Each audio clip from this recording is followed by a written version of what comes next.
মই দৰং জিলা দুৰ্যোগ ব্যৱস্থাপনা প্ৰাধিকৰণৰ অধীনত এগৰাকী আপতা মিত্ৰ স্বেচ্ছাসেৱক হিচাপে সেৱা আগবঢ়াই আছোঁ।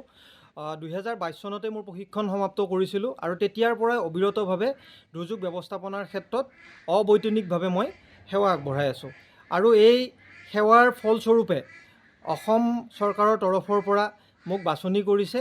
আগন্তুক যি গণৰাজ্য দিৱস উদযাপিত হ'ব নতুন দিল্লীত, সেই দিৱসলৈ অসমৰ মাত্ৰ দুগৰাকী উৎকৃষ্ট স্বেচ্ছাসেৱকক তালৈ বাছনিভূত কৰিছে আৰু সেই স্বেচ্ছাসেৱক দুগৰাকীৰ ভিতৰত ময়ো এগৰাকী অন্যতম।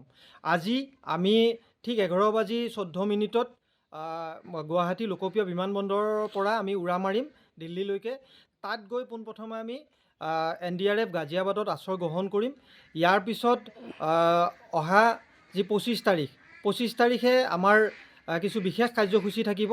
তাত আমি দেশৰ সন্মানীয় ৰাষ্ট্ৰপতি মহোদয়ৰ সৈতে ফটো ছেশ্যন এটা আমাৰ হ'ব। ইয়াৰ পিছত যি 26 জানুৱাৰীৰ পেৰেড কাৰ্যসূচী, সেই কাৰ্যসূচী আমি প্ৰত্যক্ষভাৱে চোৱাৰ সুযোগ লাভ কৰিম।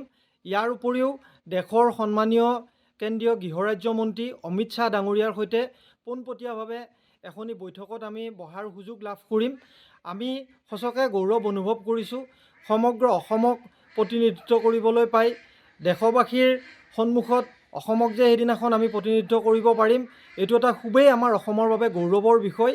আৰু মোৰ দৰে এগৰাকী ক্ষুদ্ৰ স্বেচ্ছাসেৱকে এই সুযোগ লাভ কৰাৰ বাবে মই আমাৰ অসম চৰকাৰ, ভাৰত চৰকাৰ, NDMA, SDMলৈ আন্তৰিক ধন্যবাদ জ্ঞাপন কৰিলোঁ।